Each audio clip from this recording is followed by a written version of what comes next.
উফ, আমার ওখানে ভীষণ ব্যথা করছে, কিছু একটা করুন। উফ, একটু সহ্য করুন না। এমন করে চিৎকার করলে আমি নিজেই কনফিউজড হয়ে যাব। নীরব সাহেব, আমি ব্যথা পাচ্ছি। ব্যথা পেলে মানুষ কি করে? কি করে আবার? চিৎকার করে? তো আমি কি করছি? আর হ্যাঁ, আমি এমন করে চিৎকার করছি দেখে আপনার খুব ভালো লাগছে, তাই না? ও মা, সে কি কথা? আপনার চিৎকার আমার কেন ভালো লাগতে যাবে? কারণ আপনারা তো এটাই চান, একজন পুরুষ সবসময় একজন নারীর কষ্ট দেখে সুখ পায়। জানা আছে আমার। নিধির মুখ থেকে এমন অভিযোগ শোনার পর নীরব খানিক চমকে যায়। এই মেয়েটাই সব কি বলছে? নিধির চিৎকার শুনে নীরবের কি লাভ, আর কোথা থেকে শান্তি আসবে? নীরব তো নিধিকে বলেনি যে চেয়ারে বসতে গিয়ে পিঠের সাথে ব্যথা পাও, বরং নিধির চিৎকার শুনে নীরব দৌড়ে ছুটে আসে নিধিকে সাহায্য করার জন্য। আর এখন নিধি নীরবের উপর এসব অভিযোগ দিচ্ছে। নিধির অভিযোগ শোনার পর নীরব এক দৃষ্টিতে নিধির চোখের দিকে তাকিয়ে আছে আর ভাবছে একটা মেয়ে কতটা ডেঞ্জারাস হতে পারে। নিধি নীরবকে তার দিকে এমন হা করে তাকিয়ে থাকতে দেখে নিজের ভ্রু কুঁচকে নীরবকে উদ্দেশ্য করে বলে উঠল, এইসব কি মিস্টার নীরব সাহেব? আপনি আমার চোখের দিকে এমন করে তাকিয়ে আছেন কেন? আপনি কি আমাকে আপনার প্রেমের জালে ফাঁসাতে চাইছেন? হোয়াট? মিস, আপনি এসব কি কথা বলছেন? আপনার মাথা ঠিক আছে তো? আমি কেন আপনাকে আমার প্রেমের জালে ফাঁসাবো? সেটা তো আপনি জানেন। যদি আমার কথা সত্যি না হয় তবে আমার দিকে এমন করে তাকিয়ে আছেন কেন? সত্যি ম্যাম, আপনাকে কিছু বলার নেই, আসছি আমি। আপনি এখানেই থাকুন। নীরব নিধির এমন সব কথা শোনার পর অবাক হবার পাশাপাশি ভীষণ রকম রেগেও যায়। কোথায় নীরব এসেছে নিধিকে সাহায্য করার জন্য, সেখানে নিধি কিনা নীরবের বিরুদ্ধেই অভিযোগ দিয়ে চলেছে। এসব শোনার পরে নীরবের এখানে থাকার কোনো প্রয়োজন নেই। নীরব নিধির সামনে থেকে উঠে যেতে নিতেই নিধি ধুম করে নীরবের হাত ধরে ফেলল। নিধি নীরবের হাত ধরে ফেলতেই নীরব থমকে যায়। ঘাড় ঘুরিয়ে পেছনে নিধির দিকে তাকাতেই নিধি নীরবকে উদ্দেশ্য করে মলিন কণ্ঠে বলল, এই, আপনি একটা মেয়েকে এমন একটি অবস্থায় রেখে চলে যেতে পারবেন? তো আর কি করব? আপনি তো সরাসরি আমাকে নানা ধরনের অভিযোগ দিয়ে যাচ্ছেন। আপনি আমার বসের মেয়ে দেখে যা ইচ্ছা হবে তাই বলবেন। আরে ধুর, আমি তো আপনার সাথে একটু একটু করে মজা করছি। আমাকে একটু হেল্প করেন না প্লিজ। আমিও তো আপনাকে হেল্প করতে এসেছি, কিন্তু আপনার কথাবার্তা শোনার পর আমার আর ইচ্ছে করছে না আপনাকে সাহায্য করতে। আচ্ছা সরি, আমি আর কিচ্ছু বলবো না, আমাকে প্লিজ ক্ষমা করে দিন। হা, এমন করে সরি বলিয়েন না প্লিজ। আমার মনটা না বড্ড নরম।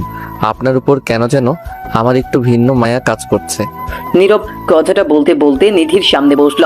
নিধির সামনে বসে নীরব নিধিকে ধীরে ধীরে চেয়ার থেকে টেনে তোলার চেষ্টা করলো। চেয়ারের একটা পিন নিধির পিঠে গেঁথে গেছে, আর এই কারণে নিধি নীরবের থেকে সাহায্য চাইছে। নীরব ও নিধিকে সাহায্য করতে চাইছে, কিন্তু নিধি বারবার চিৎকার করায় নীরব নিজের কাজটা করতে পারছে না। নীরব নিধিকে বারবার করে বলছে যে চিৎকার না করতে, কিন্তু কে শোনে কার কথা? নিধি তো নিজের মতো চিৎকার চেঁচামেচি করেই চলেছে। নীরব একটা টান দিয়ে নিধির পিঠে আটকে থাকা পিনটা বের করে আনলো। নীরব নিজের হাতে পিনটা বের করে নিধিকে উদ্দেশ্য করে বিজয়ের হাসি নিজের ঠোঁটের ওপর এনে বলে উঠল, উফ, অবশেষে আমি আপনার পিঠ থেকে এটাকে বের করতে পেরেছি। উফ, শালাই অনেক জ্বালাতন করেছে আমায়। উফ, আপনি কি মানুষ? এতটা নির্দয় কেউ কি করে হতে পারে? আমার পিঠ মনে হচ্ছে ছিঁড়ে গেছে গো। আহ, কি খারাপ আপনি। বৌমা, আমি খারাপের কি করলাম? আমি তো আরো আপনাকে সাহায্য করলাম। এটাকে সাহায্য করা বলে? আপনি ইচ্ছে করে আমাকে ব্যথা দিয়েছেন। আরে মিস, আপনি আমাকে ভুল ভাবছেন। আমি তো আমার কাজটাই করছিলাম। তাছাড়া বেশি ব্যথা থেকে মুক্তি পেতে হলে হালকা ব্যথা পেতেই হয়। যান আপনি, আমার আর দরকার নেই আপনাকে। ঠিক আছে মিস, আজ উপকার করার পরেও কেউ ধন্যবাদ তো দেয় না, বরং অভিযোগ দিয়ে থাকে। বোঝা হয়ে গেল আমার। নীরব কথাটা নিধিকে উদ্দেশ্য করে বলল। অতঃপর বসের কেবিন থেকে বেরিয়ে গেল। নিধির বাবা মানে এই অফিসের বস এখনো আসেনি অফিসে। নীরব ডেস্কে বসে কিছু ফাইল কেটে দেখছে। অতঃপর নিজের কাজ করতে থাকে নীরব। ঘন্টা 2 পর বস অফিসে প্রবেশ করে। বস অফিসে এসে নীরবের ডেস্কে গিয়ে নীরবকে উদ্দেশ্য করে বলে, এই নীরব, কি করছো এখন? জি স্যার, আমি কাজ করছিলাম। কিছু বলবেন? আজকে লাঞ্চ আমাদের সাথে করবে তুমি, ঠিক আছে? সে না হয় করলাম স্যার, কিন্তু একটা কথা ছিল স্যার, আপনি অনুমতি দিলে বলবো। বলো না। স্যার, হঠাৎ করে আপনার সাথে লাঞ্চ, কোনো বিশেষ কিছু আছে নাকি? অবশ্যই আছে, আর এই বিশেষ বিষয়ে কথা বলার জন্যই তো তোমাকে ডাকছি। ঠিক আছে বস, আমি চলে আসবো। বস আর কোনো কথা বললেন না। উনি নীরবের ডেস্কের সামনে থেকে সোজা চলে যায় নিজের কেবিনে। বস চলে যাওয়ার পর নীরব নিজের চেয়ারে বসে আপন মনে ভাবতে লাগলো যে হঠাৎ করে নীরবকে বসের কি দরকার পড়লো যে উনি নিজে নীরবকে ওনার সাথে যেতে বলছেন। নীরব আপন মনে খানিক সময় ছাইপাশ চিন্তা করার পর নিজের কাজে মন দিল। কাজ করতে করতে লাঞ্চের সময় হয়ে আসতেই বস নীরবকে ডেকে পাঠায় তার কেবিনে। নীরব বসের কেবিনে প্রবেশ করতেই দেখতে পায় নিধি ও তার বস আগে থেকেই খাবার রেডি করে বসে অপেক্ষা করছে নীরবের। নীরব বসের সামনে গিয়ে বসতেই বস নীরবকে উদ্দেশ্য করে বলল, আরে নীরব, তুমি এত লেট করে আসলে কেন? সেই কখন থেকে অপেক্ষা করছি আমরা। সরি স্যার, আসলে আমি একটা ফাইল রেডি করছিলাম, তাই একটু বিলম্ব হয়ে গেল। হয়েছে, এখন বসো। আগামীকাল তোমাকে অফিস থেকে আমাদের আমেরিকার অফিসে পাঠানো হবে। মানে আমি ঠিক বুঝতে পারলাম না স্যার। মানে হলো তোমাকে অফিস থেকে সিলেক্ট করা হয়েছে আমেরিকায় যাওয়ার জন্য। আমাদের নতুন কিছু প্রজেক্ট ওখানে প্রেজেন্টেশন করতে হবে তোমায়। বসের কথাটা শোনার সাথে সাথে নীরবের মনের মাঝে লাড্ডু ফুটে উঠল। নীরব নিজের লাইফে কখনো বিদেশ যায়নি। সব সময় নীরব শুধুমাত্র স্বপ্ন দেখে গেছে যে নীরব বিদেশ পাড়ি দিয়েছে। এতদিনে সেই স্বপ্ন যেন এখন পূর্ণ হচ্ছে। নীরব খুশিতে গদগদ হয়ে গিয়ে মুচকে মুচকে হাসছে। নীরব কেমন করে মুচকে মুচকে হাসতে দেখে বস নীরবকে উদ্দেশ্য করে বলল, নীরব, তুমি কি যাবে নাকি তোমার ইচ্ছে নেই ওখানে যাওয়ার? আরে স্যার, আমি যাব মানে? আপনি শুধু বলুন আমাকে এখনই যেতে হবে, এরপর দেখবেন আমি কি করি। আমার অনেক স্বপ্ন ছিল স্যার, বিদেশে যাব। প্লিজ আপনি আমাকে সেই সুযোগটা দিন।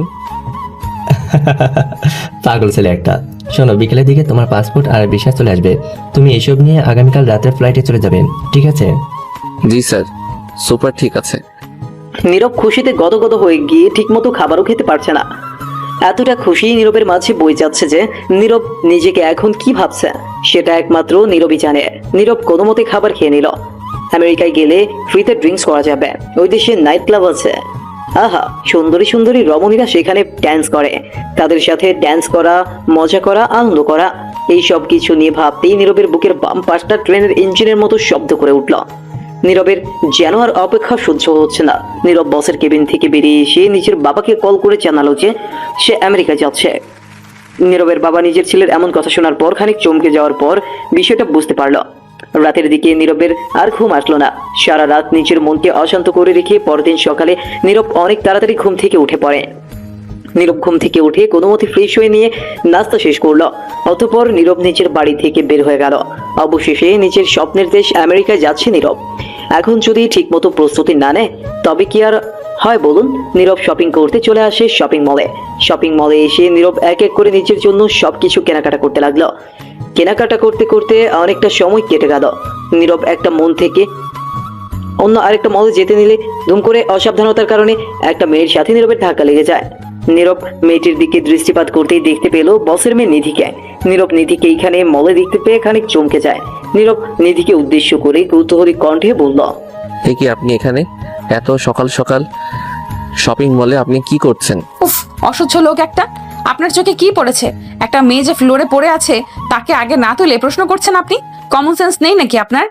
নিধির কণ্ঠস্বর কানে আসতেই নীরবের টনক নড়ে। সত্যিই তো, নীরব নিধিকে না তুলে প্রশ্ন করা শুরু করে দিয়েছে। নীরব নিজের মুখের ভেতর থেকে দাঁত কপাটি বের করে খানিক হাসি দিয়ে নীরব নিধির দিকে নিজের হাত বাড়িয়ে দিল। নিধি নীরবের হাত ধরে উঠে পড়তেই নীরব নিধিকে উদ্দেশ্য করে বলল, সরি মিস, আমি সত্যিই দেখতে পাইনি আপনাকে। প্লিজ কিছু মনে করবেন না। আরে রাখেন মি আপনার সরি। মানে আপনার কমন সেন্স দিনকে দিন কমে যাচ্ছে। সত্যি আপনাকে বলার নেই কিচ্ছু। বললাম তো সরি। আচ্ছা, আপনি এখানে কি করেন? কি করেন মানে? শপিং মলে লোকে কি করে? না সেটা তো বুঝলাম, কিন্তু এটা বুঝতে পারছি না যে আপনার এখন শপিং মলে কি প্রয়োজন। তাছাড়া এত সকালে কোনো মেয়েকে শপিং করতে তো আমি দেখিনি, তাই আর কি। আজ রাতে আমার আমেরিকার ফ্লাইট আছে তো, তাই আর কি শপিং করতে এসেছি। আপনার কোনো সমস্যা? নিধির মুখ থেকে ফ্লাইটের কথাটা শুনেই নীরবের ভীষণ অদ্ভুত লাগলো। নিধি আমেরিকা যাবে মানে?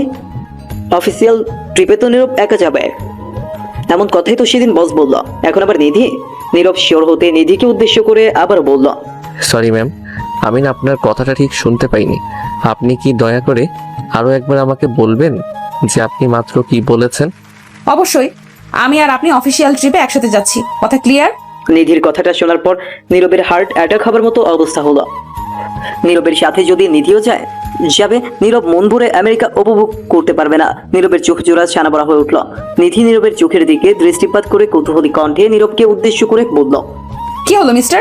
এমন করে চোখ ছানা বড়া করে ফেলেছেন কেন? না মানে ম্যাম, সত্যি করে বলবেন আপনি কি সত্যি আমার সাথে যাবেন? জি সত্যিই যাব। কেন, কোনো সমস্যা? না মানে আমার আর কি কি সমস্যা? তবে অফিসিয়াল ট্রিপে শুধুমাত্র ছেলেরা গেলেই হয়তো ভালো হতো। হোয়াট? আপনি কি বলতে চাইছেন? সব কাজে শুধুমাত্র ছেলের অধিকার থাকবে? মেয়েরা কি বানের জলে ভেসে আসছে? প্লিজ ম্যাম, রাগ করবেন না। আমি আসলে সেসব বলতে চাইনি। Shut up! আপনি কি বলতে চাইছেন সেটা আমি বেশ বুঝতে পেরেছি, আর কিছু বোঝার বাকি নেই আমার। আসলে ম্যাম, আমি মনে করেছিলাম আমি একা যাব, কিন্তু এখন আপনার কথা শোনার পর আমি একটা শকড হয়েছি, এই আর কি। ওকে ফাইন, আমি আপনার সাথে গেলে যদি আপনার কোনো সমস্যা হয় তবে অফিসের বসকে মানে আমার বাবাকে আপনি বলতে পারেন। না না, আপনি আমার সাথে গেলে আর কি বা সমস্যা হবে? কোনো সমস্যা নেই ম্যাম, আরো ভালোই হবে। আচ্ছা মিস, আমি এখন তবে আসছি, কেমন? অনেক কাজ পড়ে আছে আমার। নীরব কথাটা বলে শেষ করতেই আস্তে করে কেটে পড়তে নিল। নীরবের মনটা খারাপ হয়ে গেছে নিধি তার সাথে যাবে বলে। নীরব চলে যেতে নিতেই নিধি নীরবকে উদ্দেশ্য করে ডাক দিয়ে বলল, আরে নীরব সাহেব, একটু শুনুন। নিধির ডাক পেয়ে নীরব পেছনে ফিরে নিধির দিকে মলিন চোখে তাকায়। নিধি নীরবকে আবারও নিজের দিকে ডেকে নিতেই নীরব এগিয়ে যায় নিধির কাছে। নীরব নিধির কাছে এসে নিধিকে বলে, জি বলুন, আমাকে কেন ডাকছেন? আপনাকে ডাকার পেছনে তো একটাই কারণ আছে, আর সেটা হলো আপনি এখন এখান থেকে যেতে পারবেন না। কিন্তু কেন? আমি কি করেছি আবার? কিছু করেননি দেখেই তো আপনাকে যেতে দিচ্ছি না আমি। শুনুন, আমি এখন শপিং করব, আপনি আমার কাছে থাকবেন, আপনি আমার সাথে থাকবেন। সেটা কেন? আমার তো বাড়িতে কাজ আছে একটু, আপনি একাই শপিং করুন না। আপনাকে যেটা বলা হয়েছে সেটাই করুন, আমার মুখে মুখে তর্ক করবেন না একদম। মানে এটা কি ধরনের ফোর্স? আমি চাইছি না থাকতে, তাও আমাকে জোর করা হচ্ছে।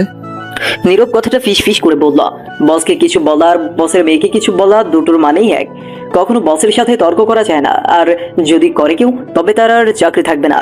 নীরব ফিস ফিসিয়ে কথাটা বলতেই নিধি নীরবকে উদ্দেশ্য করে বলল, আপনি কি আমাকে কিছু বলেছেন? কোথায়? না তো, আমি তো বললাম আমার যে বাড়িতে একটু কাজ আছে, সেটা পরেও করা যেতে পারে। আপনি চলুন মিস, আমি আছি আপনার সাথে। Good boy, come on.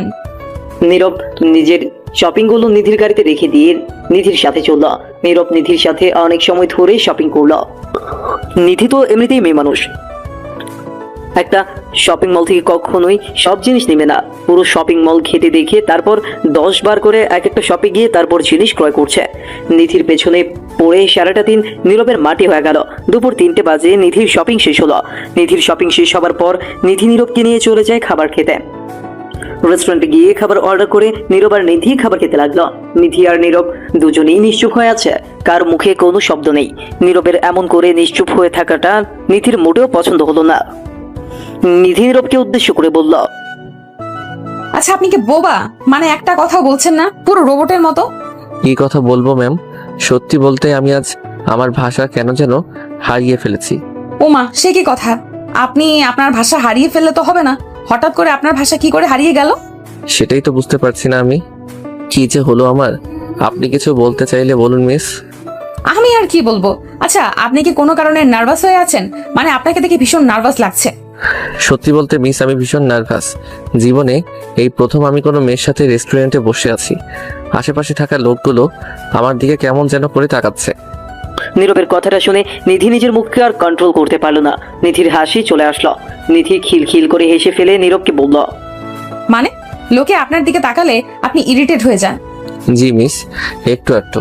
আচ্ছা, এই মাত্র যে বললেন আপনি কোনো মেয়েকে নিয়ে কোথাও যাননি, তা আপনার গার্লফ্রেন্ড কি শুধুমাত্র বাসায় পড়ে থাকে, কোথাও বের হয় না আপনার সাথে? গার্লফ্রেন্ড মানে? আমার লাইফে কোনো মেয়ে জাস্ট ফ্রেন্ডও ছিল না, গার্লফ্রেন্ড তো অনেক পরের কথা। বাহ, ইন্টারেস্টিং। তা কেন ছিল না গার্লফ্রেন্ড? পাত্তা পেতেন না কারো কাছ থেকে?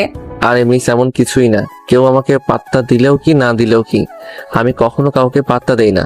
আমার ওসব পছন্দ না। পছন্দ না মানে? এসব কি ধরনের কথা বলছেন আপনি? পছন্দ হবে না কেন? কাউকে তো পছন্দ হতেই হবে আপনার। হুম, হয় না আমার। এর কারণ হলো আজকালকার মেয়েরা লোভী হয় ভীষণ। যার কাছে টাকা আছে, সম্মান আছে, তাকেই চায় তারা। সত্যিকারের ভালোবাসার কোনো মূল্য আজকাল কেউ দিতে জানে না। বাহ, চমৎকার। আপনার চিন্তা ভাবনা দেখে আমি অবাক না হয়ে পারছি না। আপনি সবাইকে এমন ভাবেন? ছি। সবাইকে এমন ভাবছি দেখে আপনি ছি বলছেন? একটু খোঁজ নিয়ে দেখলেই নারীর আসল চরিত্র দেখতে পাবেন। আমিও তো একজন নারী, তার মানে তো আমিও আপনার ধারণা মতো খারাপ, তাই না? আপনি কেমন সেটা আপনি জানেন, আমি যাদের দেখেছি তাদের কথা বললাম। বুঝতে পেরেছি আমি। জি, বোঝার জন্য ধন্যবাদ। আমি এখন আসছি। নীরব খাবারের বিল দিয়ে সোজা নিজের বাড়ির দিকে বেরিয়ে পড়ল। নীরব রেস্টুরেন্ট থেকে বেরিয়ে যেতে নিতেই নিধি নীরবের চলে যাওয়ার দিকে এক দৃষ্টিতে তাকিয়ে থাকলো। নীরবকে যত কাছ থেকে দেখছে নিধি তত বেশি অবাক হচ্ছে। এই ছেলেটা অন্য 10 জনের মতো নয়। এই ছেলেটার চিন্তা ভাবনা সবকিছুই ভিন্ন। নীরবকে আরো ভালো করে জানতে হলে নীরবের সাথে মিশতে হবে, তবেই নিধি নীরবকে সম্পূর্ণভাবে জানতে পারবে। নিধি আর উঠে পড়লো আর নিজের জিনিস নিয়ে চলে যায় নিজের বাড়িতে। রাতের দিকে নীরব নিজের পাসপোর্ট ও অন্য সবকিছু নিয়ে বাড়ি থেকে বেরিয়ে চলে আসলো এয়ারপোর্টে। এয়ারপোর্টে এসে নীরব দুবার নিধিকে কল করলো, কিন্তু নিধি কল পিক আপ করলো না। নীরব বেশ কিছু সময় এমন করে বসে নিধির জন্য অপেক্ষা করার পর নীরবের ফ্লাইট চলে আসলো। নীরব আর বিলম্ব না করে ফ্লাইটে গিয়ে বসে পড়ে খানিক ঘুমিয়ে নেওয়ার চেষ্টা করলো। নীরব নিজের চোখের পাতা এক করার বেশ কিছুক্ষণ পর আচমকা নীরবের মাথায় ধরলো। নীরব বিষয়টা বুঝে উঠতে না পেরে দ্রুত চোখ মেলে তাকাতেই নিজের পাশে দেখতে পেল নিধিকে। নিধি নীরবের পাশে বসে আছে। নীরব নিধিকে নিজের পাশে দেখে খানিকটা চমকে গিয়ে নিধিকে উদ্দেশ্য করে কৌতূহলী কণ্ঠে বলল, কেমন? আরে আপনি কখন এসেছেন? আমি আপনাকে কল করেছিলাম, আপনি তো ধরলেন না। আপনি আমাকে কখন কল করেছেন? আর আমি কত বোকা দেখেছেন? আপনাকে পিক আপ করতে আমি আপনার বাড়িতে গিয়ে। ওয়েট, আপনি বাড়িতে গিয়ে মানে? আপনি আমার বাড়িতে গিয়েছিলেন? তো কার বাড়িতে যাব? আপনার বাড়িতে গিয়ে আপনার জন্য অপেক্ষা করলাম, তারপর শুনে আপনি নাকি বেরিয়ে গিয়েছেন। ও শিট, বিশ্বাস করুন আমি ভুল করেও প্রত্যাশা করিনি যে আপনি আমাকে নিতে যাবেন, তাই আর কি। হয়েছে হয়েছে, আমি বুঝতে পেরেছি সব। এখন আল্লাহর নাম স্মরণ করুন, আমাদের প্লেন টেক অফ করেছে। নীরব নিধির সাথে আর কিছু বলল না। মনে মনে নিজের সৃষ্টিকর্তার নাম স্মরণ করছে নীরব। বেশ কিছু সময় ধরে প্লেনে ওড়ার পর নীরব দেখতে পেল প্লেনের জানলা দিয়ে যে বাইরে বৃষ্টি পড়ছে। নীরব নিজের জীবনে অনেক বৃষ্টি দেখেছে, তবে কখনো আকাশ থেকে বৃষ্টি পড়া দেখেনি। নীরবের মনের মাঝে ভীষণ রকম কৌতূহলের সৃষ্টি হলো এই ভেবে যে আকাশ থেকে মাটিতে বৃষ্টি কেমন করে পড়ে। নীরব প্লেনের জানলা দিয়ে বাইরের দৃশ্য দেখতে নিল। সত্যি মহান আল্লাহর সৃষ্টি প্রশংসনীয়। যত প্রশংসা করা যায় মনে হয় ততই কম হবে। নীরব এই অপরূপ সৌন্দর্য চোখে বুলিয়ে দেখে নিচ্ছে। আজ নীরবের মনটা পুরো ভরে গেল। নিজে কাজ পাখি মনে হচ্ছে নীরবের। পাখি যেমন নিজের চক্ষু দ্বারা সম্পূর্ণ পৃথিবীকে দেখে, ঠিক তেমন করেই নীরব আজ সম্পূর্ণ পৃথিবীকে দেখছে পাখির মতো করে। নীরব বাহিরের দৃশ্য উপভোগ করছে আর মিটমিট করে হাসছে। নীরবের ঠোঁটের উপর মুচকি হাসির রেখা দেখার পর নিধি নীরবকে উদ্দেশ্য করে বলল, আপনি মনে হচ্ছে খুব খুশি। এমন দৃশ্য দেখার পর খুশি না হয়ে কি আর উপায় আছে? তা বলে এত খুশি? গরিব মানুষ ভাই, অল্পতেই খুশি হয়ে যাই, বেশি কিছুর প্রয়োজন নেই। বুঝেছি। আচ্ছা, ভালোবাসা কাকে বলে? সেটা কি ঠোঁটের মিষ্টি হাসি, নাকি শরীরের চাহিদা? সেটা তো এক একজনের জন্য এক এক রকম। আমার জন্য কেমন সেটা আমি বলতে পারি। বলুন না, আমি তো আপনাকে প্রশ্ন করেছি, আপনি উত্তর দিন। আমার জন্য কেমন সেটা আমি বলতে পারি। আমার কাছে ভালোবাসার মানে হলো ঠোঁটের মিষ্টি হাসি, যে হাসির পেছনে কোনো কষ্ট লুকিয়ে থাকবে না। দেহের চাহিদার মাধ্যমে ভালোবাসা পূর্ণতা পায়, কিন্তু আসল ভালোবাসা তো মনের মিলনে থাকে। অসাধারণ চিন্তা আপনার, ভালো লাগলো খুব। ধন্যবাদ। তাছাড়া আমি যেটা মনে মনে চিন্তা করি ঠিক তাই করতে পছন্দ করি। নীরব আর নিধি অনেক কথা বলল। নীরব নিধির বকবকানির জন্য ঠিকমতো খাবারও খেতে পারেনি। নীরব নিধির সাথে কথা বলে বেশ ভালোই বুঝতে পারছে যে নিধি অনেক বেশি কথা বলে আর নিধি কথা বলতে পছন্দ করে। নীরব নিধিকে নিয়ে তেমন কোনো আগ্রহ না দেখালেও বসের মেয়ে বলে কথা তো শুনতেই হবে। তাছাড়া নিধির মাঝে একটা বিশেষ গুণও আছে, আর সেটা হলো নিধি নিজের পেটের কথাও অন্যজনকে বলে দেয়।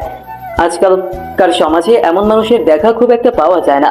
মন খুলে যারা কথা বলতে পারে তাদের মনের মাঝে খুব একটা প্যাচ থাকে না। নীরব নিধির সাথে কথা বলা শেষ করে একটু ঘুমোতে চেষ্টা করলো। নিধিও ঘুমিয়ে গেছে। বেশ অনেকটা সময় ঘুমানোর পর আচমকা নীরব অনুভব করলো তার কাঁধের উপর কারো মাথা লেপ্টে আছে। নীরব বিষয়টা অনুভব করতেই চোখ মেলে তাকালো। নীরব নিজের চোখের পাতা মেলে তাকাতেই যেটা দেখতে পেল সেটা দেখার জন্য নীরব মোটেও প্রস্তুত ছিল না। নীরব দেখতে পেল নিধি তার কাঁধের সাথে নিজের মাথাটাকে একদম লেপ্টে দিয়ে নীরবকে আলতো করে জড়িয়ে ধরে ঘুমিয়ে আছে।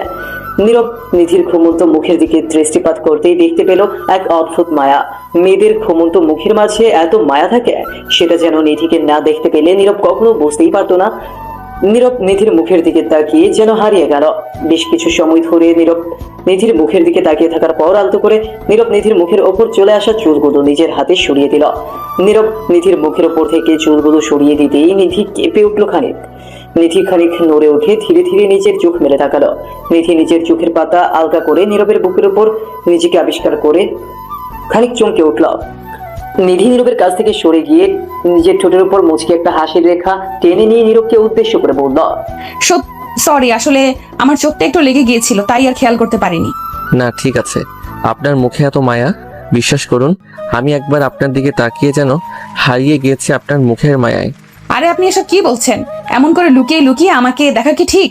ঠিক ভুল তো জানি না, তবে আপনাকে দেখার পর আমার মনের মাঝে কিছু পজিটিভ সিগন্যাল এসেছে। তাছাড়া আমি তো আর খারাপ চোখে তাকাইনি আপনার দিকে। হয়েছে, সব সময় সত্যি বলতে নেই। অনেক সময় একজনের বলা সত্যি অন্যজনের কাছে লজ্জার কারণ হতে পারে। লজ্জা তো নারীর ভূষণ, লজ্জা ছাড়া নারীকে পরিপূর্ণ লাগে না। উফ, আপনি এমন করে কথা বলবেন না প্লিজ। আমার কেমন যেন লাগে। কেমন লাগে? মনে হয় আমি লজ্জায় মরেই যাব। বুঝেছি, তবে আপনি লজ্জা পেলে আপনাকে অনেক বেশি কিউট লাগে। উফ, আমি আর আপনার সাথে একটাও কথা বলবো না। আপনি আমাকে ইচ্ছে করে লজ্জার মধ্যে ফেলে দেন, পচা লোক একটা। নীরব নিধির সাথে হাসি ঠাট্টার মধ্য দিয়ে সম্পূর্ণ জার্নি শেষ করলো। প্লেন ল্যান্ড করতেই নীরব আর নিধি একসাথে এয়ারপোর্টের বাইরে চলে আসলো। এয়ারপোর্ট থেকে নীরব আর নিধি তাদের অফিসিয়াল গাড়িতে উঠে সোজা চলে যায় হোটেলে। গাড়ি হোটেলের সামনে আসতেই নীরব গাড়ি থেকে নেমে পড়লো। নীরব গাড়ি থেকে নেমে পড়তেই একজন সুন্দরী ম্যাম নীরবের কাছে এসে নীরবকে হাক করলো। জীবনে এই প্রথম কোনো মেয়ে নীরবকে হাক করছে। নীরব খুশিতে গদগদ হয়ে গিয়ে ম্যামকে আলতো করে জড়িয়ে ধরতেই নিধি কোথা থেকে যেন এসে ধুম করে নীরবের পিঠের ওপর একটা কিল মেরে বলে উঠলো, ছি ছি, এমন করে কেউ জড়িয়ে ধরে? এটা বিদেশ, এখানে হাক করা নর্মাল, কিন্তু আপনি তো বাঙালি, আপনি কেন এমন করছেন? কি বলবো মিস, এমন সুন্দরী ম্যাম যদি নিজে এসে প্রস্তাব দেয় তখন আর নিজেকে সামলানো যায় না। ছি ছি, সবগুলো পুরুষ মানুষ এক। নীরব নিধির সাথে কথা না বলে সেই সুন্দরী ম্যামকে উদ্দেশ্য করে মুচকি হাসি দিয়ে বলল, hello, what's your name? Alija, sir, I think you are Mr. Niro, right? ইয়া, দেখেছেন মিস নিধি কি সুন্দর করে আমার নামটা উচ্চারণ করলো। আহা আহা, কি সুন্দর কণ্ঠস্বর। ধন্যবাদ স্যার। আরিজা নীরবের সাথে বাংলায় কথা বলতে নীরব চমকে উঠল। ফরেন কান্ট্রির মেয়ে হয়ে এত সুন্দর বাংলা কি করে বলে? নীরবের এই বিষয়টা ভীষণ অদ্ভুত লাগলো। নীরব অবাক হয়ে গিয়ে আরিজাকে বলল, আরে আপনি বাংলা বোঝেন? জি, কেন বুঝবো না? আমি আজ 12 বছর ধরে এখানে কাজ করছি, তাই বাংলা শিখে নিয়েছি। আর আপনাদের ভাষা আমার খুব পছন্দের।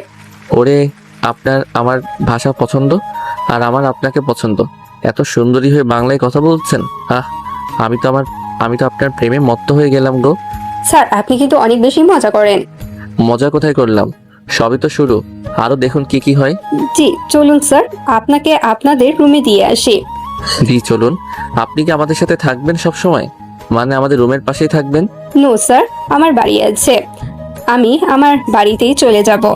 ও আচ্ছা, যাক, সকাল থেকে রাত অবধি তো আপনার সাথে কথা বলতে পারবো। Yes sir. নীরব আরিজাকে পেয়ে যেন নিধিকে ভুলে গেছে। নীরব আরিজার সাথে কথা বলতে বলতে চলে যায় নিচের রুমের দিকে। নিধি ও আরিজার পেছন পেছনে চলছে আর নীরবের ঢঙ্গুলো দেখছে। নিধির চোখ মুখ দেখে স্পষ্ট হচ্ছে নিধি নীরবের এমন সব আদিক্ষেতা দেখিয়ে ট্রাকে গজগজ করছে তার সারা শরীর। কিন্তু এখানে কোনো প্রকার সেলিব্রেট করা যাবে না, তাই নিধি নিজের রাগকে কন্ট্রোল করে সবটা নীরবে সহ্য করে চলেছে। রাতের দিকে নিধি নিজের রুমের ব্যালকনিতে এসে আকাশের চাঁদ দেখছে। নীরব ও নিজের রুমে বসে থেকে বোরিং ফিল করছে, তাই গিটার নিয়ে ব্যালকনিতে এসে গান ধরেছে নীরব। নিধি নীরবকে ব্যালকনিতে দেখতে পেয়ে কোনো শব্দ করলো না। নীরবের গাওয়া গান নিধি চুপকি করে শুনতে লাগলো। নীরব যেমন নিজের কাজের প্রতি খুব স্ট্রেট, ঠিক তেমনই গানের গলাটাও নীরবের বেস্ট। নীরবের গানের গলা শুনে নিধি মুগ্ধ হয়ে গেছে। এত মিষ্টি সুরের গান নিধি টিভিতে শুনেছে, তবে আজ লাইভে এমন একটা এক্সপিরিয়েন্স হচ্ছে সেটা যেন নিধি স্বপ্নেও কল্পনা করেনি। নিধি বেশ কিছুক্ষণ সময় ধরে নীরবের গান শোনার পর নীরবকে ডেকে বলল, ও মিস্টার, খুব সুন্দর হয়েছে গানটা। এত সুন্দর করে গান গাইতে পারেন আপনি, আগে বলেননি তো।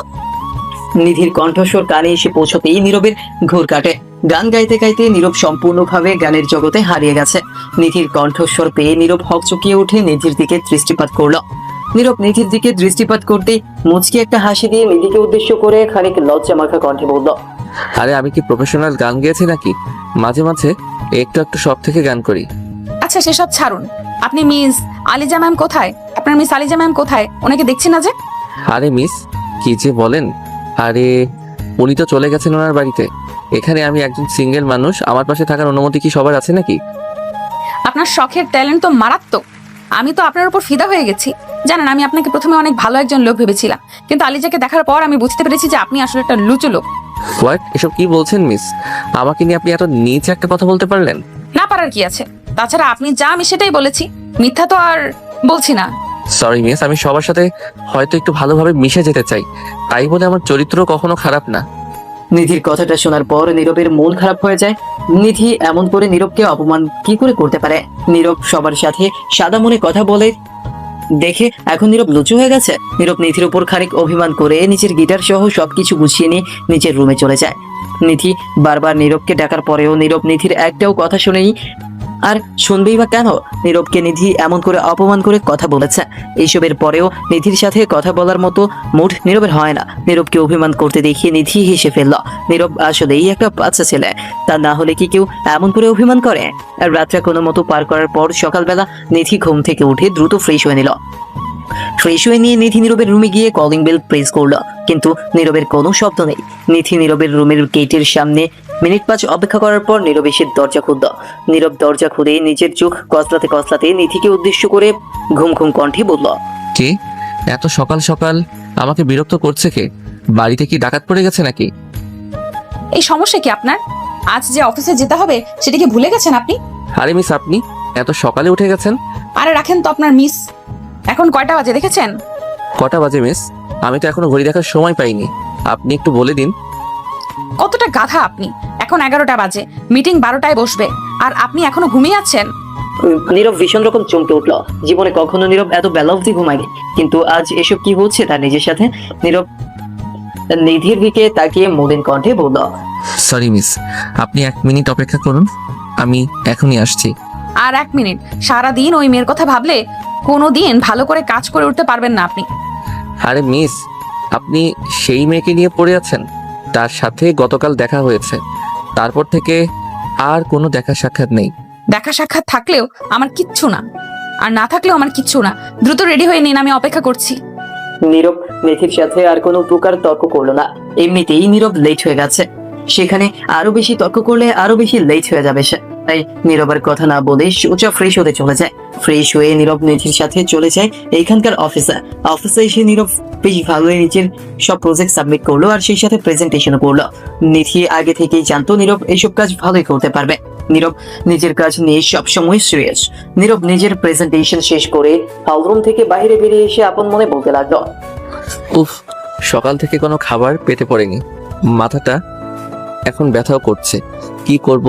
শালার এই বসের মেয়েটা আবার কোথায় হারিয়ে গেল? আমার কপালটাই খারাপ, তা না হলে কি আর এমন একজনকে নিয়ে আসতে হবে আমায়?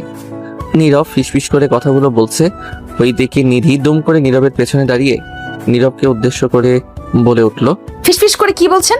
একটু শব্দ করে বলুন, আমিও শুনি কি চলছে আপনার মনে। না কিছু না মিস, আমি তো এমনিতেই আপনার কথা ভাবছিলাম, আপনি কোথায় চলে গেলেন। উফ, আপনাকে খুঁজতে খুঁজতে আমি দিশেহারা হয়ে গেছি। বাই দ্য ওয়ে, আমাকে কেন খুঁজতেছেন আপনি? আপনার তো ওই মেয়েটাকে খোঁজা উচিত। মিস, আপনি সবসময় আমাকে খোঁচা দিয়ে কথা বলেন কেন? ভালো কথার মাঝে আপনি আবার ওই মেয়েটাকে নিয়ে এসেছেন। কি করব বলুন? আপনাকে দেখলে আমার ওই মেয়েটার কথা মনে পড়ে যায়, আর বলতে ইচ্ছে করে ওই মেয়েটার বিষয়ে কথা। আপনি যদি আমার সাথে সবসময় এমন করেন তবে আমি সত্যি বলছি আর কখনো আপনার সাথে আমি কথা বলবো না। নীরব আবারও নিধির উপর রেগে গেল। নিধি ইচ্ছে করে নীরবকে খেপাচ্ছে, যাতে করে নীরব রেগে গিয়ে নিধিকে ওই মেয়েটার বিষয়ে সব সত্যি কথা বলে দেয়। যদিও নীরবের আর আরিজার মাঝে কোনো প্রকার সম্পর্ক নেই, সো সত্যি কথা বলার কোনো সুযোগ নেই। নীরব রেগে গিয়ে নিধির সামনে দিয়ে হন করে চলে যেতে নিতে নিধি নীরবের পেছনে পেছনে ছুটতে লাগলো। নীরব করে অনেকবার ডাকার পর নীরব থামলো। নীরব হুমকে গিয়ে নিধিকে উদ্দেশ্য করে ভীষণ কর্কশ কণ্ঠে বলল, কি হয়েছে? বারবার আমাকে ডাকছেন কেন? আরে আপনি দেখে অনেক বেশি রেগে গেলেন। আমি তো একটু করে মজা করছিলাম আপনার সাথে, আপনি দেখছি মজাটাও বুঝতে পারেন না। চাই না তো বুঝতে, এসব ফালতু বিষয় নিয়ে কেউ এমন ভাবে মজা করে? আমার মাথা গরম হয়ে গেছে আপনার কথাবার্তা শুনে শুনে। আচ্ছা ঠিক আছে, সরি। আর কখনো আমি আলিজাকে নিয়ে কিচ্ছু বলবো না, সরি।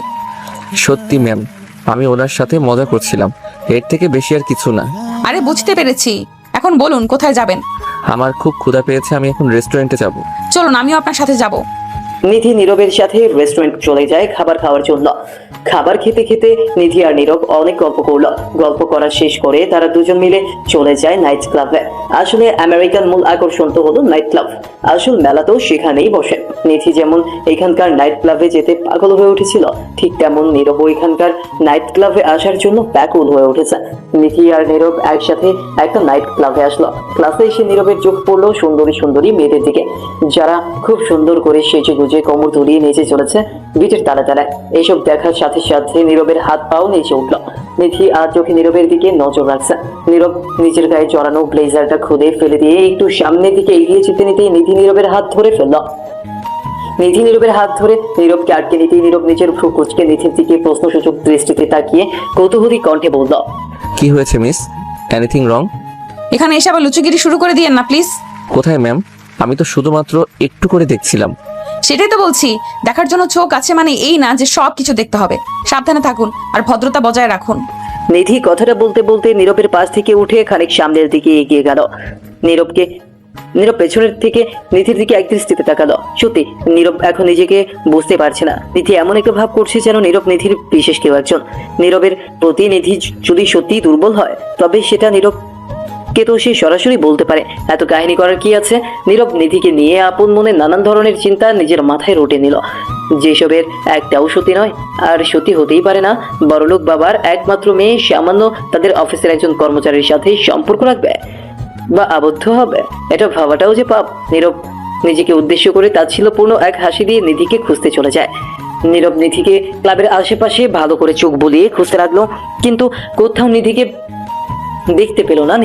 নীরব আরো একটু ভেতরে প্রবেশ করতেই নীরব দেখতে পেল নিধি একা সকলের থেকে দূরে একটা টুলে বসে আছে। নীরব নিধিকে একা বসে থাকতে দেখিয়ে নিধির পাশে গিয়ে বসলো। নীরব নিধির পাশে গিয়ে বসে নিধিকে উদ্দেশ্য করে বলল, মিস, এখানে একা বসে আছেন কেন? চলুন ড্যান্স ফ্লোরে যাই, একটু এনজয় করে নিই। না, আমি কোথাও যাব না। আমার চরিত্র তো তোমার মতো দুর্বল নাকি? তোমার ইচ্ছে করছে তুমি যাও, আমি কোথাও যাব না। আহা, আপনি অযথা আমার উপর এমন করে রেগে যান কেন? আমি একটা সিঙ্গেল ছেলে, আমি একটু মজা করবো না তো কে করবে? আপনি আমাকে এমন করে।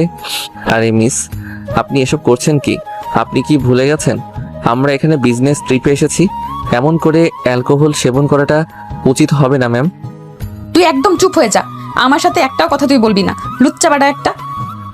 আচ্ছা মিস, চলুন আমরা আমাদের হোটেলে ফিরে যাই, এমনিতে অনেক রাত হয়ে গেছে। চলুন। না না না, আমি কোথাও যাব না, আমি এখানেই থাকবো আর সব ছেলের সাথে ডান্স করব, মজা করব, ফুর্তি করব। এসব করার জন্য আপনাকে নিজের ঘরে থাকতে হবে। আপনি তো এখন নিজের ঘরে নেই, এখন এসব কিছুই করতে পারবেন না আপনি। আমি করতে পারবো না মানে? আমি করব যখন বলেছি তখন আমি ঠিক করব। তুই আমাকে ছেড়ে দে। তুই যা গিয়ে দেখ কোনো মেয়ে আছে নাকি এখানে, যাকে নিয়ে এখানে সংসার পেতে বসে পড়তে পারবি। ওফ মিস, আপনি কিন্তু আমাকে অপমান করে কথা বলছেন, একটু বোঝার চেষ্টা করুন। আমাদের এখন হোটেলে ফেরা উচিত। বললাম না আমি ফিরবো না, আমাকে এই দুনিয়ায় কেউ ভালোবাসে না, আমি আজ মরেই যাবো, ছেড়ে দে আমায়। নিধি নিচে শরীরের সর্বোচ্চ শক্তি দিয়ে নীরবকে একটা ধাক্কা দিল। নীরব নিধির ধাক্কার তালে সামলাতে না পেরে ফ্লোরে পড়ে যায়। নীরব ফ্লোরে পড়ে যেতেই নিধি নিজের জায়গা থেকে উঠে টলতে টলতে নাইট ক্লাবের বাইরের দিকে বেরিয়ে পড়ল। নীরব নিধিকে আটকাতে দূর থেকে উঠে দৌড়ে চলে যায় নিধিকে আটকাতে। নীরব ক্লাবের বাইরে আসতেই চমকে উঠল ভীষণ। নীরব যেটা দেখতে পেল সেটা দেখার জন্য নীরব মোটেও প্রস্তুত ছিল না। নীরব দেখতে পেল নিধিকে কয়েকজন ছেলে চারদিক থেকে ঘিরে নিয়েছে। এখানকার ছেলেগুলো নিজেদের মধ্যে কথা বলছে আর ভীষণ শব্দ করে হাসছে। নিধি ছেলেগুলোর মাঝে দাঁড়িয়ে নেশায় বোধ হয়ে চিৎকার করছে আর গালাগালি করছে। নীরব এসব দেখে দৌড়ে ছুটে চলে যায় নিধিকে সেভ করার জন্য। নীরব ছেলেগুলোকে ধাক্কা দিয়ে নিধির কাছে এসে নিধিকে উদ্দেশ্য করে বলল, নিধি মিস, একটু নিজের ঘরে আসুন। আপনি প্লিজ নিজেকে নিয়ন্ত্রণ করুন। এই জানোয়ারগুলো আমাকে বিরক্ত করছে কেন? ওদেরকে মেরে ফেলো এক্ষুনি। তাই করব, কিন্তু আগে আমরা হোটেলে যাই, তারপরে। যাব না আমি, তোমার মতো একটা লুজারের সাথে আমি কোথাও যাব না। মিস, একটু থামুন। সেই তখন থেকে পাগলের মতো কথা বলে যাচ্ছেন। এখানে থাকলে আমাদের দুজনের বিপদ হতে পারে, সেটা আপনি। নীরব নিজের কথাটা শেষ করার আগেই একটা ছেলের হাত নীরবের কাঁধের উপর এসে পড়ল। ছেলেটা নীরবের কাঁধের উপর হাত রাখতেই নীরবের চোখ জোড়া আচমকা রক্তবর্ণ ধারণ করে উঠল। নীরব ছেলেগুলোর দিকে নিজের অগ্নি দৃষ্টি নিক্ষেপ করতেই ছেলেগুলো খানিক হকচকিয়ে উঠে চোরের মতো দৌড়ে পালিয়ে গেল। নীরব আর নিধিকে সামলাতে পারছে না। নিধিকে নিজের কোলে তুলে নিয়ে নীরব সোজা চলে যায় নিজেদের গাড়ির দিকে। নিধিকে নিয়ে গাড়িতে উঠে নীরব নিজেদের হোটেলের উদ্দেশ্যে বেরিয়ে পড়ল। সারা রাত অনেক কষ্টে নীরব নিধিকে সামলেছে। কোনো প্রকার ঝামেলা নিধিকে পড়তে দেয়নি নীরব। নিধি বারবার শুধুমাত্র নীরবকে একটাই কথা বলেছে, আর সেটা হলো নিধি নীরবকে ভালোবাসে। নীরব নিধির এমন পাগলামো দেখিয়ে দেখিয়ে ক্লান্ত। সকালবেলা নিধি ঘুম থেকে উঠে নীরবকে নিজের রুমে দেখতে পেয়ে খানিক চমকে উঠে নীরবকে উদ্দেশ্য করে বলে উঠল, এ কি, আপনি আমার রুমে এত সকালে কেন? কি হয়েছে? আর আপনি আমার সাথে কি করেছেন? ও হ্যালো, আপনার সাথে কিছু করার কোনো ইচ্ছা আমার নেই। আপনি ড্রিঙ্ক করে নেশায় বুঁদ হয়েছিলেন। আমি না থাকলে আজ হতো। মানে কি হতো? সেটা আপনি কলিজাকে জিজ্ঞেস করে দেখুন, তারপর বুঝতে পারবেন। ফ্রেশ হয়ে নিন, একটু বাদেই আমরা দেশের জন্য বের হব। নীরব আর কোনো কথা বললো না নিধির সাথে। নীরব নিজের রুমে এসে ফ্রেশ হয়ে নিয়ে জামা কাপড় গুছিয়ে নিল। জামা কাপড় গুছিয়ে নিয়ে নীরব নিধিকে নিয়ে সোজা চলে আসে এয়ারপোর্টে। এয়ারপোর্টে এসে নীরব নিধি প্লেনে ওঠার পর নিধি নীরবকে উদ্দেশ্য করে ভয় ভয় কণ্ঠে বলল, সরি, আমি বুঝতে পারিনি আমার সাথে এমনটা হয়ে যাবে। সরি, প্লিজ রাগ করবেন না। রাগ করবো না তো কি করব? আপনি যা করেছেন সেটা যদি অন্য কেউ করতো তবে আমি যে কি করতাম। বললাম তো সরি, ক্ষমা করে দিন না আমায়। ঠিক আছে, আমার থেকে ক্ষমা চাইতে হবে না। আমি একজন সাধারণ মানুষ, আপনার জীবনের কোনো গুরুত্বপূর্ণ লোক আমি না। কেন? এত কিছু হয়ে যাওয়ার পরেও বলবে তুমি আমার জীবনের গুরুত্বপূর্ণ কেউ না? মানে এসব কি কথা বলছেন আপনি? আমি তো আপনার কথার কোনো মানেই বুঝতে পারছি না। নীরব, আর কি করলে তুমি বুঝতে পারবে আমি তোমাকে ভালোবাসি? তোমাকে অন্য কারোর সাথে দেখলে আমি সহ্য করতে পারি না। আমি চাই সারা জীবন তোমার হয়ে থাকতে। নিধির এমন সব কথা শোনার জন্য মোটেও প্রস্তুত ছিল না নীরব। নীরব নিধিকে পছন্দ করে, কিন্তু তার মানে এই না যে নীরব আর নিধির ভালোবাসার সম্পর্কে যেতে পারে। নিধি হলো অফিসের বসের মেয়ে, তার সাথে রিলেশনে যাওয়াটা কখনো ভালো কিছু নিয়ে আসবে না। নিধি হয়তো আবেগে এইসব কথা বলছে, কিন্তু পরবর্তীতে নীরবের যোগ্যতা নিয়ে হাজারটা কথা নিধি বলবে। নীরব ওসব আঘাত সহ্য করার থেকে এখনই সরে যাওয়ার কথা বলাটা যুক্তিযুক্ত মনে করল। নিধি নীরবকে নিশ্চুপ হয়ে থাকতে দেখিয়ে নীরবকে উদ্দেশ্য করে বলল, কি হলো, চুপ করে আছো যে? কিছু তো বলো। কি বলবো সেটাই ভাবছি। আপনাদের বড় লোকদের কাছে ভালোবাসার কোনো মানে হয় না। আমি চাই না কোনো কষ্ট পেতে, তাই বলছিলাম। কি বলছিলে? এসব কথা এখানেই থাক, আর কখনো এসব কথা বলবেন না। ও, বুঝতে পেরেছি, এইটাই তো তোমার শেষ কথা, তাই না? জি, এটাই আমার শেষ কথা। নীরব আর নিধি একসাথে আমেরিকা থেকে দেশে ফিরল। দেশে ফেরার পর নিধির বাবা নীরবের বাবা মায়ের সাথে কথা বলল নীরব আর নিধির বিয়ের ব্যাপারে। নীরব নিধিকে অনেক বোঝায় যে এসব পাগলামো বন্ধ করতে, কিন্তু নিধি তো এসব পাগলামো করে শান্তি পায়। নিধি এসব পাগলামো বন্ধ করবে না। নিধি এখানে জোর করে নীরবকে বিয়ে করলো আর নিজের অধিকার নীরবের ওপর প্রতিষ্ঠিত করলো। নীরব আর কি করবে? এমন জেদি কাউকে কখনো নীরব দেখেনি। নিধির জেদের কাছে নীরব হারতে বাধ্য হলো আর বিয়ে করলো নিধিকে। বিয়ের 2 দিন পর নিধি নীরবের রুমে এসে বিছানা ঠিক করছে। নিধিকে বিছানা ঠিক করতে দেখে নীরব আলতো করে পেছন থেকে নিধিকে জড়িয়ে ধরে নিধির কানের কাছে নিজের মুখ নিয়ে গিয়ে ফিস ফিস করে নিধিকে উদ্দেশ্য করে বলে, এই শোনা, তোমার ওই দুটোর এখন কি অবস্থা? ঠিক আছে তো? আমার কোন দুটো কথা বলছো তুমি? আরে ওই দুটো, বুঝতে পারলে না? ওই দুটো। আরে কোন দুটো? কি সব কথা বলো, কিছুই বুঝতে পারি না, ভালো করে খুলে বলো। আরে দেখা যাচ্ছে যে তোমার ওই দুটো। নীরবের কথা শুনে নিধি খানিক আজ করতে পারলো যে নীরব আসলে কি বলছে। নিধি নীরবের কথা মতো নিজের বুকের উপর তাকাতেই দেখলো তার বুকের উপর ওড়না দেওয়া আছে। নিধি নিজের বুকের উপর ওড়নাটা ঠিক করে নিয়ে নীরবকে উদ্দেশ্য করে বলল, উফ, তোমার চোখ এত দিকে কি করে যায়? একদম আমার এইখানে চোখ দিবে না, এমনিতেই গরম হয়ে আছে সব। এত গরম হয়ে থাকলে কি আমি নিজেকে আটকে রাখতে পারবো বলো? আমার ভিতর তো তোলপাড় শুরু হয়ে যাবে। কেন তোলপাড় হবে? তাছাড়া ওই দিন না বললে তোমার গরম জিনিস খেতেও মোটেও ভালো লাগে না, এখন কেন বলছো ভালো লাগে? আরে সব জিনিস কি গরম খাওয়া যায় নাকি? কিছু জিনিস ঠান্ডা করে খেতে মজা বেশি। এসব ফালতু কথা রেখে দিয়ে কাজের কথা বলো। রাত জেগে তো অনেক কাজ করেছো, এখন ঘুমিয়ে পড়ো। নো সরি, আমি ঘুমাতে পারবো না।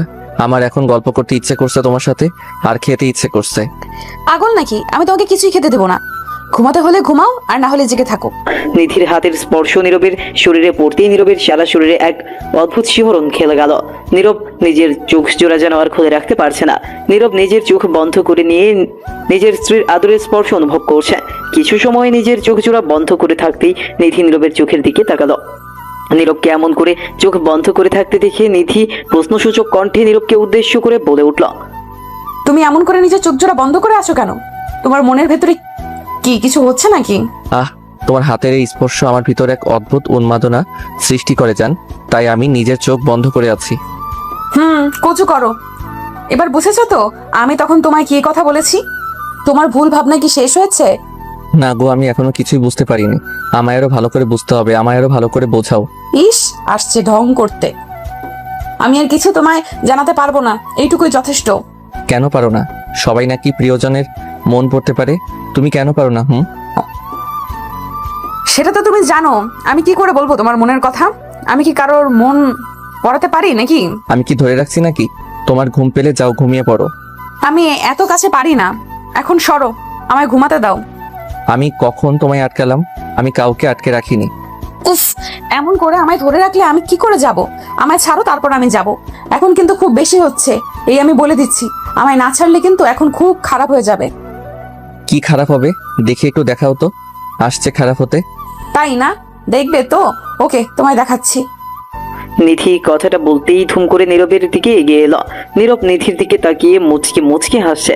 নিধি নীরবের ঠোঁটের কোণে মুচকি হাসির ঝলক দেখে একটা বাঁকা হাসির রেখা নিজের ঠোঁটের কোণে এঁকে নিয়ে কোনো শব্দ না করে ধুম করে নীরবের শার্টের কলার চেপে ধরল। নিধি নীরবের শার্টের কলার চেপে ধরে নীরবের দিকে নিজের ঠোঁট জোড়া এগিয়ে দিল। নিধি নীরবের ঠোঁটের দিকে নিজের ঠোঁট জোড়া এগিয়ে দিয়ে নীরবের চোখের দিকে তাকালো।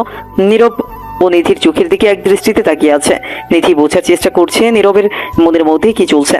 নীরব নিধির এমন চাহনি দেখে নিধিকে উদ্দেশ্য করে কৌতূহলী কণ্ঠে বলল, তখন আমি তাকিয়েছিলাম তোমার দিকে, তো হাজারটা কথা শুনিয়েছো। এখন যে তুমি আমার দিকে তাকিয়েছো, এখন কি করব আমি? ইস, কি করবে? কি করব সেটা কি এতদিনও বুঝতে পারোনি? তোমার স্বামী তো আর সাধারণ মানুষ না। আমি তো আমার স্বামীর দিকে তাকাতেই পারি, তাতে তোমার সমস্যা কোথায়? আমিও তবে তোমার দিকে এমন করছি, তাকিয়ে থাকি, তুমিও আমায় কিছু বলতে পারবে না? ওকে, তাকাও না আমার দিকে, জাস্ট তাকিয়েই তো দেখো। এমন মার দিব না একদম ওটা ধরে। কোনটা ধরবে? ইস, কি খাবে তুমি? আমার কাছে খাবার মতো কি আছে? কিছু নেই আমার কাছে যেটা তুমি খেতে পারো। আচ্ছা, তাই নাকি? নীরব কথাটা বলতেই নিধির কোমর জড়িয়ে ধরে একটা হ্যাচকা টান দিয়ে নিধিকে নিচের বুকে নিয়ে এলো। নীরব নিধিকে নিজের বুকে নিয়ে এসে শক্ত করে নিধিকে জড়িয়ে ধরল। নীরব নিধিকে শক্ত করে নিজের বুকের সাথে মিশিয়ে নিয়ে নিধির ঘাড়ে আলতো করে নিজের ঠোঁট জোড়া ছুঁয়ে দিয়ে চুমু খেতে লাগলো। নীরবের ঠোঁটের এমন গভীর স্পর্শ নিধির সারা শরীরের মাঝে একটা অদ্ভুত শিহরণ খেলে গেল। নিধি নিজেকে যেন শান্ত করে রাখতে পারছে না। নিধি নীরবের পিঠের উপর নিজের হাত রেখে শক্ত করে নীরবের পিঠ চেপে ধরে। নীরব নিধির এমন হাতের স্পর্শে নিজেকে সামলাতে পারল না। নিধির কোমরে হাত রেখে আলতো করে নিধির ঘাড়ের উপর নিজের দাঁত বসিয়ে দিতেই নিধি কোকিয়ে উঠল। নিধি কোকিয়ে উঠতেই নীরব নিধির কাঁধের উপর থেকে নিজের মুখ তুলে নিয়ে নিধিকে উদ্দেশ্য করে কৌতূহলী কণ্ঠে বলল, কি হলো তোমার? এমন করে কুকিয়ে উঠলে যে? সব ঠিক আছে তো? উফ, এমন করে কেউ চুমু খায়? তুমি আমার ঘাড়ের উপর কামড়ে দিলে কেন? আমি কি কোনো খাবার জিনিস নাকি? উফ, সরি সরি সোনা, আমি খেয়াল করতে পারিনি, তাই ভুল করে আর কি। ভুল? এমন করলে আমার কাঁধের উপর নিজের ঠোঁট জোড়া বসিয়ে দিয়ে নাকি তুমি ভুল করেছো? ফাজিল লোক একটা। আমায় ফাজিল বলো না, ওকে? আমি কি জানতাম নাকি তুমি এমন করে রিয়াক্ট করবে? আমি কোথায় রিয়েক্ট করলাম? আমি তো শুধুমাত্র একটু কোকিয়ে উঠেছি। এইটা তো ভালোবাসা। আচ্ছা, তাই নাকি? ওকে, তাহলে একটু করে আবার করেও। আবারও কি করবে? ওই যে যেটা করতে গিয়েও করতে পারিনি, ওটাই আবার করে করব। ইস, আর কিছু করতে হবে না, এখন ঘুমিয়ে নাও জান। আমি রান্না করি গিয়ে। প্লিজ সোনা। না, আমি ঘুমাবো না। তোমার কি ঘুম পাচ্ছে নাকি? তোমার যখন এতই ঘুম পাচ্ছে তখন একটু করে ঘুমিয়ে নাও। আমি না হয় ফোনে একটু গেম খেলি। যা ইচ্ছা হয় করো, আমি আর কিছু তোমায় বলবো না। আসছি। নিধি কথাটা বলতেই নীরবের ওপর খানিকটা রাগ দেখিয়ে হনহন করে চলে যায় নীরবের পাশ থেকে। নীরবের পাশ থেকে নিধি চলে যাওয়ার পর নীরব মুচকি হাসি দিল। নিধি অফিসের বসের মেয়ে হয়েও যেমন তেজি রাগী ছিল, ঠিক তেমনই যখন নিধি নীরবের স্ত্রী হয়ে এই বাড়িতে আসে তখনও নিধির সেই তেজ আর রাগ। নিধির এমন রাগকে নীরব প্রচন্ড ভালোবাসে। কথা আছে না, রাগী মেয়েদের ভালোবাসা গভীর হয়। যারা কথায় কথায় প্রচন্ড রাগ করে তাদের মনটা ভেতর থেকে প্রচন্ড রকম নরম হয়। তাদের মাঝে ভালোবাসার ক্ষমতা তুলনামূলক অনেক বেশি থাকে। নীরব নিধিকে ইচ্ছে করে রাগিয়ে দিয়ে নিজের চোখ বন্ধ করে থাকলো। ওইদিকে নিধি রাগে কচকচ করতে করতে চলে যায় কিচেনে। কিচেনে গিয়ে নিধি রান্না করছে আর বিড়বিড় করে আপন মনে বলছে, একটা অসভ্য লোক সারা রাত ধরে অফিসের কাজ করেছে, আর এখন আমি একটু ঘুমাতে বললাম, সাথে সাথে আমার সাথে ফাজলামি করা শুরু করে দিল। বলি আমি কি তার ক্ষতি করতে চাই? আমি তো তার ভালোর কথাই চিন্তা করে তাকে ঘুমাতে বলেছি। আমার সব কথাই খারাপ লাগে? ঠিক আছে, আমি আর কথাই বলবো না, বোবা হয়ে যাব। নিধি আর ফাহমিদার মাঝে ভালো বর্ণই আছে। দুজন একদম দুই বোনের মতো, সেই সাথে বান্ধবীর মতো আড্ডা দিয়ে থাকে। তাদের দেখলে ননদ ভাবি এসব মনেই হয় না। নিধি রান্না শেষ করে রুমে এসে দেখতে পেল নীরব বিছানায় শুয়ে শুয়ে নিজের ফোন টিপছে। নীরবকে ফোন টিপতে দেখে নিধি পা টিপে টিপে নীরবের দিকে এগিয়ে এসে পেছন থেকে নীরবের ফোনের উপর নিজের তীক্ষ্ণ দৃষ্টি রাখতেই নীরব বিষয়টা বুঝতে পারলো আর নিধিকে উদ্দেশ্য করে বলল, এই তুমি আমার পিছন থেকে আমার ফোনের উপর এমন নজর রাখছে কেন? কেন, আমি তোমার দিকে নজর রাখতে কি পারি না? না তা তো পারো, কিন্তু এমন করে চোরের মতো কি কিছু নজর রাখে? আমি তো ভয় পেয়ে গিয়েছিলাম। কি, তুমি আমায় চোর বললে? আমি চোর? আরে আমি তোমায় সেটা বলিনি। তুমি কেন তোর হতে যাবে? তুমি তো আমার মহারানী। আমি মহারানী নাকি কি সেটা এখন তোমার কথায় আমি বুঝতে পারছি। আমি আর কখনো তোমার সাথে কথা বলবো না। এই নিধি, এমন করে রেগে গেলে কি চলে বলো? প্লিজ সোনা, আমার উপর এমন করে রেগে যেও না। আমি আর এসব কথা বলবো না। না বলবে না কেন? বেশি বেশি করে কথা বলো। আমি আর কি বলবো? আজ আমি তোমার গেমের জন্য চোর হয়ে গেছি। আমি আজ চোর। লে, আমি বুঝি না। আমি একটু গেম অন করলে তোমার কি হয়? 12,000 কথা বলতে থাকো তুমি। ও, আজ আমাকে তুমি চোর বললে, আবার আমি তোমায় কথা শোনাইনি সেটাও বললে। বাহ, আর কি আছে বলো? আজ আমি সব কথা শুনতে চাই তোমার। নিধি শোনো আমার কথা। আমি তোমায় আসলে ওসব কথা বলি নাই। আমি তো কথার কথা বলেছি শুধু। কি বলেছো আর কি বলনি সেটা তো এখনই কথায় প্রকাশ পেয়েছে। আজ তোমার কাছে আমি এটা সমস্যা হয়ে গেছি নীরব। আমার কথাগুলো তোমার কাছে বিরক্তিকর লাগছে, বুঝতে পারছি আমি। উফ, সত্যি তোমায় আর কিছু বলার নেই আমার। সবকিছুতেই তুমি একটু বেশি বুঝবে। আর কিছু বলবো না আমি। আর কি বলবে তুমি? আর কিছু তো বাকি নেই নীরব। আমি আসছি। আর হ্যাঁ, তুমিও আমার সাথে আর কোনো কথা বলো না। নিধি কথাটা বলতেই নিজের কাল ফুলিয়ে নীরবের কাছ থেকে চলে যায় বিছানায়। নীরব নিধির এমন কাজে পুরো থ হয়ে গেছে। নিধিকে বলার মতো কোনো ভাষা সে খুঁজে পাচ্ছে না। নীরব কথার কথা বলেছে সেটাতেও দোষ। নীরব একটা দীর্ঘশ্বাস ফেলে চুপ করে বসে আছে। নীরবের মাথায় আসছে না নীরব এখন নিধিকে কি বলবে। নীরব যদি এখন নিধিকে কিছু না বলে বা নিধির অভিমানটা না ভাঙায় তবে আরো সমস্যা হবে। নীরব ফোনটা রেখে দিয়ে নিধির কাছে চলে যায়। নীরব নিধির কাছে গিয়ে নিধির পাশে বসলো। নিধি কান্না করছে। নিধিকে নীরব হাজারবার বলেছে কান্না না করতে, তবুও নিধি কান্না করছে। নীরব নিধির পিঠের উপর নিজের হাত রেখে নিধিকে উদ্দেশ্য করে মৃদু কণ্ঠে নিধিকে বলল, এই পাগলি, কি হয়েছে? এমন করে কান্না করছো কেন? আমি কান্না করলেই বা তোমার কি? আমি কাঁদবো। আমি কান্না করতে করতে মরে যাবো, তাতে তোমার কি? আমার কি মানে? তোমার চোখের জলে আমার কি হয় সেটা তুমি জানো না? আমি জানি না, আর না আমি কিছু জানতে চাই। আমার সাথে কথা বলতে আসছো কেন? আমি তো তোমায় হাজারটা কথা শোনাই। আমায় হাজারটা কথা শোনাও, আরো বেশি করে কথা শোনাও, সমস্যা নেই। আমি তো এটাই চাই তুমি আমায় বেশি করে কথা শোনাও। কেন? তুমি তো আমার এই কথা বলা নিয়ে সমস্যা পোষণ করো। তোমার সাথে বেশি কথা বলা যাবে না। তোমার কাছে আমি পর হয়ে গেছি। আমি আর পারছি না নীরব, তুমি প্লিজ যাও। উফ, তুমিও না সত্যি। আচ্ছা শোনো, আমায় তুমি ক্ষমা করে দাও। আর কখনো আমি তোমায় এসব কথা বলবো না, সত্যি কথা বলছি আমি। সত্যি তো? আমার কসম করে বলো, আর গেম খেলতে পারবে না? পুরোটা সময় আমাকে দিবে? এই যে তোমার কসম শোনা, আর আমি গেম খেলবো না। এবার তুমিও কসম করো আর কখনো কান্না করবে না। এই নাও, কথা দিলাম। সত্যি তো? আমার কসম করে বলো, আর গেম খেলতে পারবে না, পুরো সময়টা আমাকে দিবে? এই নাও, কথা দিলাম, আর কখনো আমি কান্না করব না। এই তো আমার সোনা লক্ষ্মী বউটা। অনেক অনেক ভালোবাসি তোমায় কলিজা। I never leave. হয়েছে, আর কিছু বলতে হবে না। এখন আমার কাছে এসো, আমরা এখন ঘুমাবো। আমার তো ঘুমাতে ইচ্ছে করছে না জান, ইচ্ছে করছে এখন তোমার সাথে আরো বেশি করে গল্প করি। না, আমার এখন ঘুম পাচ্ছে। তুমি আমাকে বুকে নিয়ে ঘুমাবে কিনা সেটা বলো। উফ, সব সময় জোর করতে থাকো তুমি। এসো আমার বুকে এসো, একদম ছোট্ট বাচ্চার মতো করে ঘুমাবে বলে দিচ্ছি। একদম তাই ঘুমাবো জান আমার। তোমার বুকে ঘুমিয়ে খুব শান্তি পাই আমি। কচু পাও, আমাকে একটু করে। উফ, চুপ, একদম কথা বলো না। প্রশান্তি পাচ্ছি খুব। নিধির কথাটা শুনে নীরবের ঠোঁটের কোণে মুচকি হাসির উদয় হলো। নিধি কথাটা বলতেই নীরব নিধির পাশে শুয়ে পড়ল। নিধি নীরবের পাশে শুয়ে পড়তেই নিধি নীরবের বুকের ওপর চলে আসে। নিধি নীরবের বুকের ওপর চলে এসে নীরবকে শক্ত করে জড়িয়ে ধরল। নিধি নীরবকে শক্ত করে জড়িয়ে ধরে নীরবের বুকের মাঝে নিজের ঠোঁট জোড়া ছুঁয়ে দিয়ে ভালোবাসার পরশ নীরবের বুকে এঁকে দিল। ভালোবাসার পরশ নীরব নিজের বুকে পেতেই নীরব নিধিকে শক্ত করে নিজের বুকের সাথে মিশিয়ে নিয়ে নিধির কপালে নিজের ঠোঁট জোড়া ছুঁয়ে দিয়ে ভালোবাসার পরশ এঁকে দিল। ভালোবাসা সত্যি অদ্ভুত, বেঁচে থাকুক ভালোবাসা। নীরব যেমন নিধিকে ছাড়া এক মুহূর্তও থাকতে পারে না, ঠিক তেমনি নিধিও নীরবকে ছাড়া এক মুহূর্তও থাকতে পারে না। একটু একটু করে তাদের দুজনের ভালোবাসা যেন বেড়েই চলেছে। নীরব আর নিধির জন্য দোয়া করবেন, তারা যেন সবসময় ভালোবাসায় থাকতে পারে। সমাপ্ত। ভালোবাসা সত্যি অদ্ভুত, বেঁচে থাকুক ভালোবাসা। নীরব যেমন নিধিকে ছাড়া এক মুহূর্তও থাকতে পারে না, ঠিক তেমনি নিধিও নীরবকে ছাড়া এক মুহূর্তও থাকতে পারে না।